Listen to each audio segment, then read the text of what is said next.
Hey guys, Toby Mathis here, and today we're going to go over 12 assets that make you rich. Now, why am I talking about this? I'm a tax attorney. I've worked with tens of thousands of investors. My firm, Anderson Business Advisor, does over 10,000 tax returns for investors and high net worth individuals every year. And we notice certain trends. I like to look at what they're actually investing in. And then I'm also a data junkie. I love looking at the IRS and their data to tell us what are the wealthy investing in. And believe it or not, you can always figure that stuff out by researching the data in publication 55 and other publications that the IRS puts out, as well as following certain think tanks where they do Freedom of Information Acts and they dig into the data.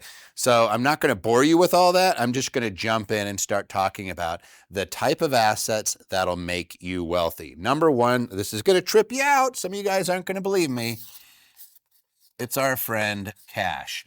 Why is cash so important? Cash is so important because it allows you to take advantage of opportunities. Now, what examples can I give you? I could give you a ton of examples like Microsoft, Apple, and Berkshire Hathaway just sitting on billions, hundreds of billions of dollars of cash. And here's the funny thing about cash. If it's just sitting there and not earning interest, it's losing value. The US dollar is losing purchasing power due to inflation on a daily basis. Give me an example. If your grandfather had put $50,000 of cash underneath his mattress, and then you find it, he passes away, and here's this $50,000. When he put it there, let's say it was 50 years ago, that was a fortune. Probably could have bought a couple of houses with it, right? That $50,000 has been losing its purchasing power. But you need that money, that cash, to take advantage of opportunities. It's always about the timing of an opportunity that shows up and your ability to capitalize it. And that's why people keep that cash. What I would say is while you're doing that cash is putting in a high yield, I'm just going to call it a high yield savings or some sort of money market account, something where it's making interest to offset the inflation so it's continuing to grow. Don't just sit there and think when I say cash, it means you have greenbacks sitting in a bank or sitting in a checking account or sitting in a safe. Don't do that. You need to fight off that inflation. And one of the things is a high yield savings will almost always equal about that rate so that you're not melting your money away. But cash is number one. Number two, this is a big one, real estate.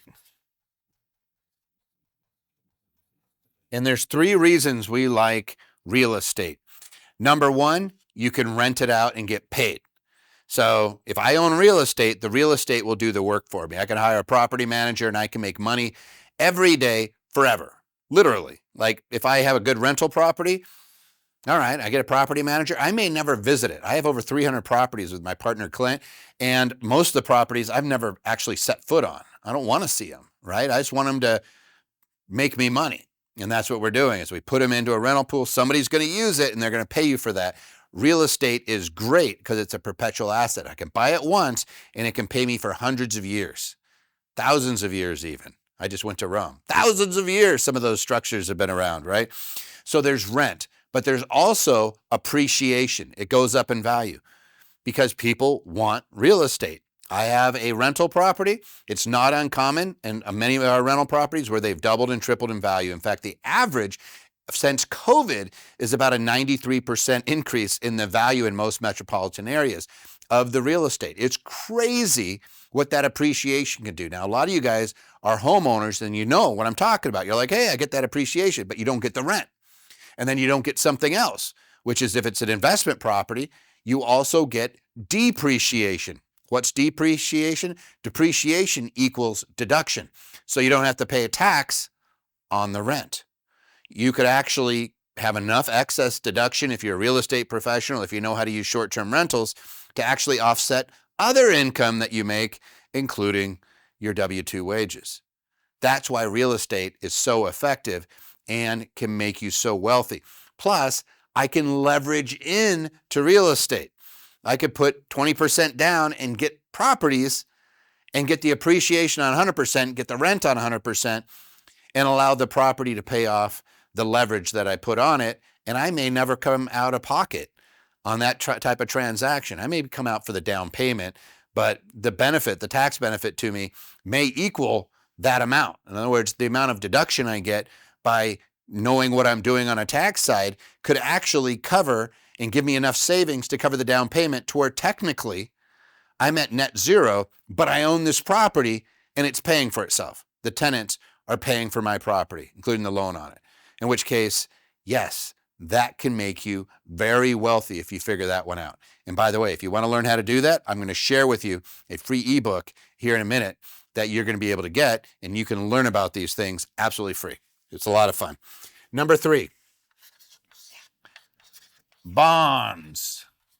Now, I know a lot of you guys are like, but bonds, they've been going down forever, right? Because interest rates are high. When interest rates are low, bonds start going up, right? But bonds, and there's 3 flavors. There's government bonds. There's like through the Treasury. There's corporate bonds when you are literally giving money to large companies like Amazon. Others, instead of just going to a bank, they're going to issue bonds and they're going to pay you that interest rate. And then there's tax-free muni bonds, which are absolutely fantastic for our high income folks. That can make you rich because you're not having to pay tax on it. Or if you're a retiree and you're like, man, it makes my Social Security taxable when I make too much money, tax-free muni bonds are your friends there too.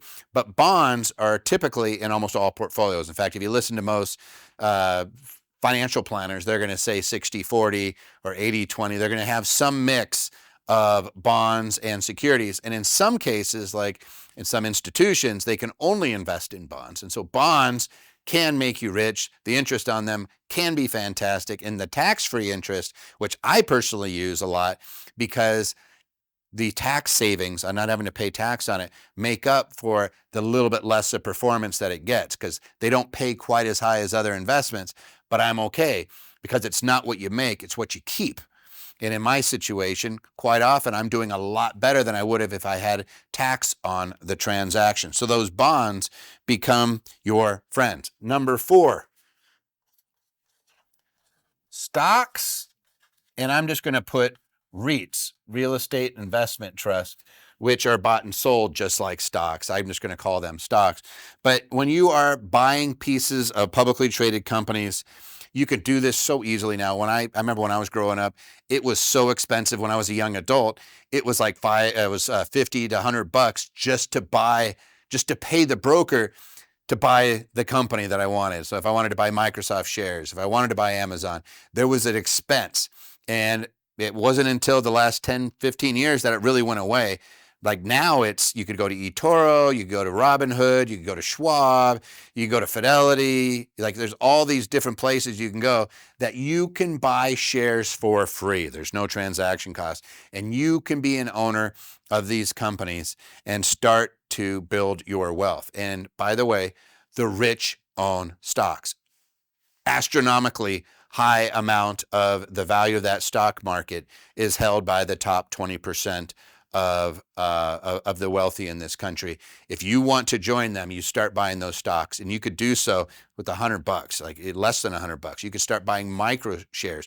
But once you start doing it, you will now open up your brain to start learning about it. And believe me, that will make a huge impact. And this is where I'm going to stop and say, if you put in the comments,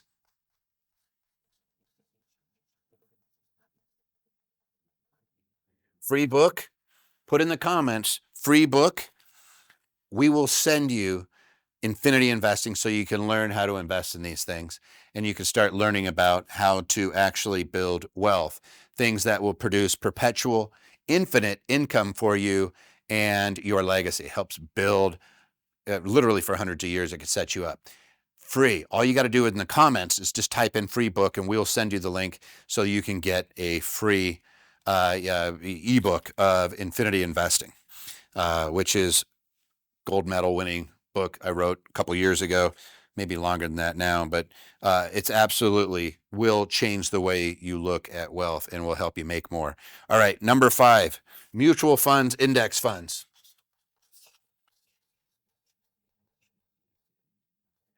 And I'm just going to write ETF, which is a fancy way of saying a bunch of these in a bucket. If you don't know what to invest in, if you don't want to try to figure out what to invest in, then you could go mutual funds and ETFs and buy a bucket. In other words, hey, I don't know what flavor of pizza I want, so I'm going to get a combination, or maybe they're going to put one slice of each type of pizza into a pie. All right, if I could do that, I'll do it. Yeah, then you could just try different things, right? So that's what an ETF is. It's a bucket of stocks. The ETFs and mutual funds are essentially the same things. ETFs are more transparent and they're less expensive, so they're dominating mutual funds. But I'm not going to say, hey, mutual funds, avoid them. I'm going to say be very careful because mutual funds have a lot of hidden fees. Make sure you're buying the right type and doing so intelligently. If you want to be real simple, in ETF, you could do like the SPY, VOO is another one, bucket of the S&P 500, or Devo, which is one of my favorites, Kevin Simpson over there, who does covered calls, which is one of my favorite strategies and gets great returns. DIVO is a great bucket of stocks. It's an ETF. If you understand what covered calls are, read Infinity Investing. It'll teach you all about that. Number 6, commodities, if I could spell it right. Commodities, raw materials. Let's just talk. It's gold, it's oil, it's art, which has been outperforming the S&P as well.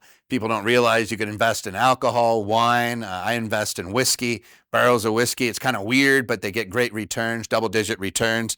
Bitcoin might fall into that category, but all of those, even some cars I might put in there and say, hey, if you're a collector, that might be where those go in, but they're absolutely an asset class that can make you rich. Now, technically, the way I look at it is I always say an asset feeds you and a liability bleeds you. So an asset's supposed to be paying you, but in the realm of commodities, you may not get paid, but it still has a place in in the way that we invest. We actually do something called 30-30-30-10, where we're 30% in dividend producing stocks.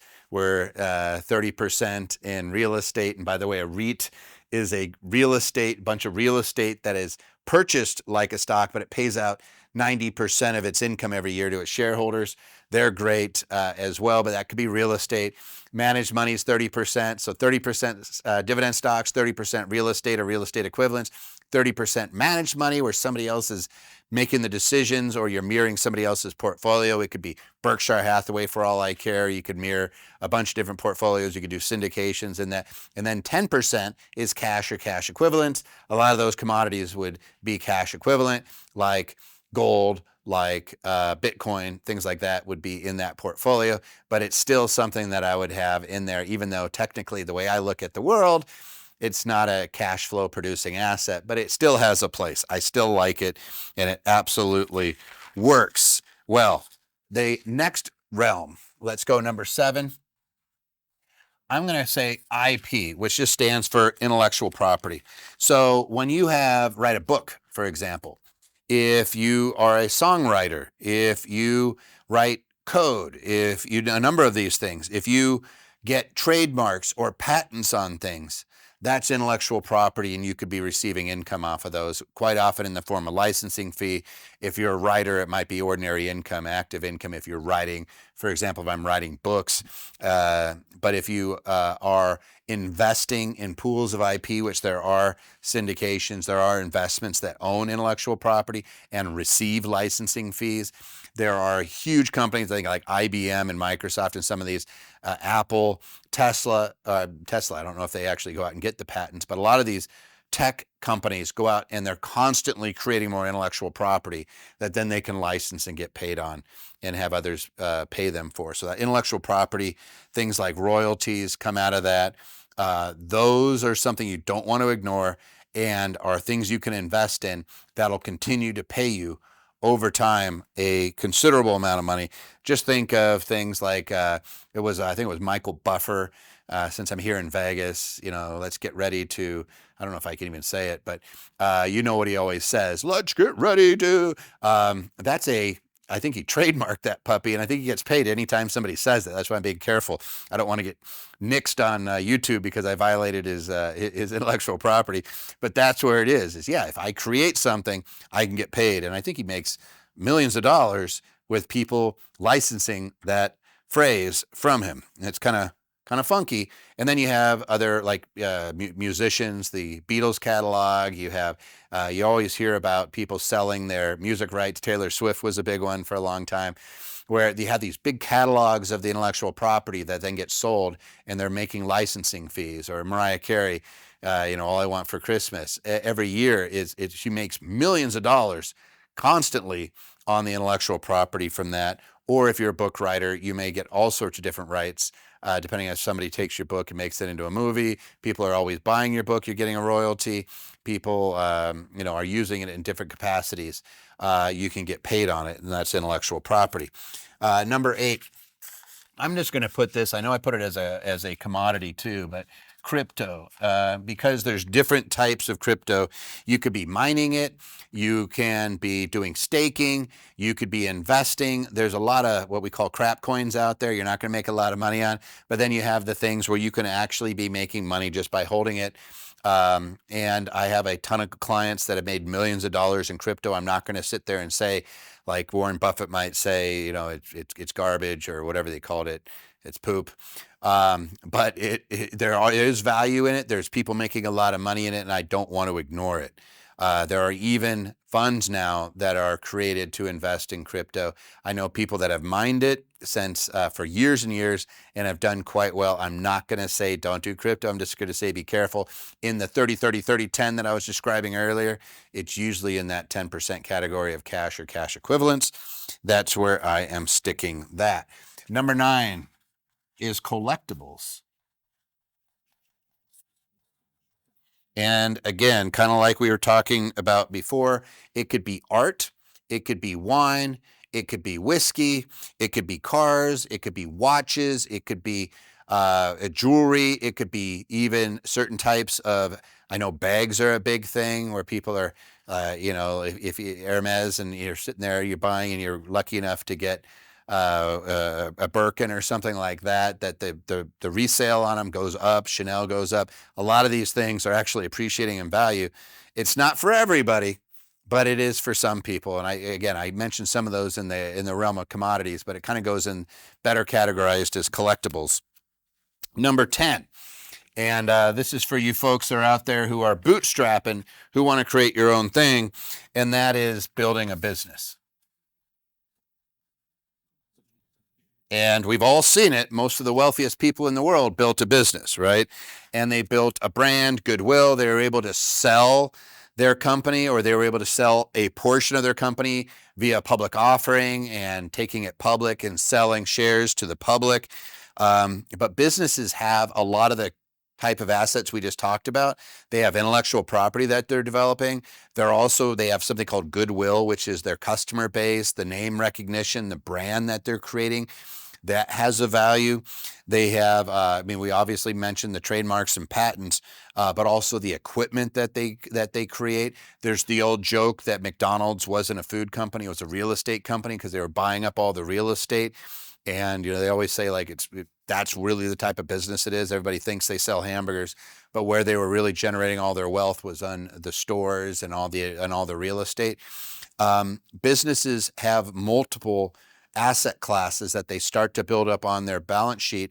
And that's actually where Warren Buffett comes in. When he was investing, or value investors, a lot of times they're trying to uncover the true value of the assets that are on that balance sheet, because we depreciate things and quite often it's not tracked. So you have to figure out what's the value of the brand, and there's all sorts of different mechanisms to do it and what the market will pay you for that.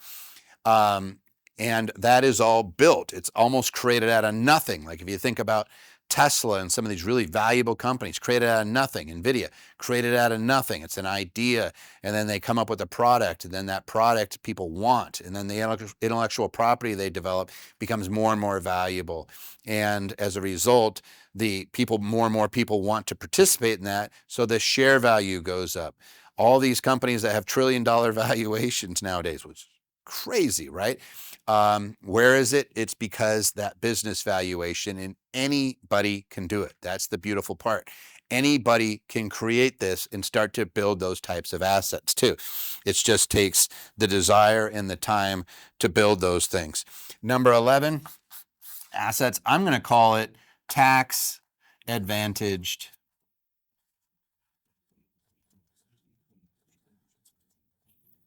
accounts. So your IRAs, your 401ks, your defined benefit plans, your HSAs, where they are growing tax advantage. You're not paying tax on the growth. They become very valuable. Your Roth accounts, all those things, any of these things that we've listed, any of these that are held in one of these becomes even more valuable because you're not paying tax as you go. So for a lot of folks, especially wealthy folks, that becomes very, very important. If I can somehow get it into a tax advantaged account, it becomes that much more valuable. And so that becomes an asset that really can make you rich. In fact, they did a study, I think it was Ben Hogan, who works with Dave Ramsey. If you've ever heard of Dave Ramsey, he has a national radio show and he's pretty well known about personal finance. Not everybody agrees with him, but they did a study of 10,000 millionaires, and the top three categories were engineers, accountants, and teachers. And teachers, by far and away, like when I look at teachers and I look at my own clients, it's because they consistently put money into a tax advantaged account like a 401k. They're getting matched and the growth compounds tax free, and they do it over a long period of time. They have a 30-year career, and the money that they were planting in the very beginning has really borne fruit and has continued to escalate in value because the S&P in its history is, greater, about right around 10% is its annual growth. When you're not paying tax on it, every 7 years you're doubling. They did that, and let's just say you had 4 doublings and you're always putting more money into it. It's amazing how much more money you could have. You put $10,000 in a year and it doubles every 7 years. It goes, 10,000, 20,000, 40,000, 80,000, 160. And you're constantly doing that. The next thing you know, you have quite a bit of money sitting in there. And if you're getting a higher interest rate even, obviously you compound that much faster. But if you're doing it inside a tax advantaged account, it's even better. So like Peter Thiel, PayPal, $4 billion in a Roth, never going to pay tax on it. That's an extreme example, but it's still a good example. And the last one that I'm going to put on here, our number 12, is the good old checkup from the neck up. And I would just say it's education and skill. I'll never forget Brian Tracy using an example. There was a facility that had a problem, a breakdown. I'll just say it's an electric factory or something, and they could not figure it out. And there was an expert in the area, and they called up the expert and they said, he'll know how to fix it. So he flew out. He said, 10 grand and I'll fix it for you. So they said, no problem. He comes in, he looks at and analyzes the issue in about 15 minutes, identifies what was wrong, and said, do this and it'll fix it. And that, sure enough, they did what he suggested and they fixed it. So he sent his bill for $10,000. And of course, the president of the company, of the plant, said, that's not fair. You $10,000 for 15 minutes is absolutely ridiculous. There's no way I'm going to pay you that $10,000. And he says, okay, my time was free for knowing what the problem was is $10,000. And that's what it is. It's education and skill. It's specialized knowledge. It's knowing how to do something people will absolutely pay, and it can make you very, very wealthy if you spend the time fixing yourself and learning things and developing new skills. So I always say it's the checkup from the neck up. It's those things where you're learning and learning and learning, and the old adage is learn until you earn. Learn until you earn, right? Learn and then take the L away. And again, you could be developing multiple lines of skills. I say, for folks that are learning the stock market, for example, they say, should I learn real estate? And the answer is yes. You can do both. Well, should I learn lending? Yes, you should learn about lending as well. There's never a situation where the answer is going to be no when it comes to learning. I am better learning. And the prime example, if you've ever heard of Steve Jobs talking in he does a commencement address where he's talking about when he left college. Before he left college, he knew he was going to be leaving. He took a calligraphy course. And that calligraphy course, of course, became fonts inside of a Mac and changed the world, like the way we know it, computing, because of something that he chose to learn that had nothing to do with computers. It still benefited him. So I'm always going to say, if there's one thing, it's be a student forever. Learn, learn, learn. You're never going to know how it's going to pay off. Even in real estate, I'm like, hey, should you go learn how to do some woodworking? Should you learn how to do electrical? Absolutely. It's going to benefit you. in your investing, period, because that little bit of knowledge is going to give you more breadth and scope when you're analyzing deals and can actually help you. Speaking of which, if you want to continue to learn and you want to continue to help your education, both on the financial side, asset protection, and tax, subscribe to my channel. It's absolutely free. Like this video if you can, it helps us on the algorithm. And even better yet, if you can say what you thought and whether you think there's things up here that shouldn't be or things that I should add, put it in the comments. So if you have a comment for me, or if you think that there's something I missed and you say, Toby, you're going to have to redo this some point and you should add this, please let me know in the comments below. If you know of anybody that could benefit from this information, please share it. Otherwise, I'll see you later.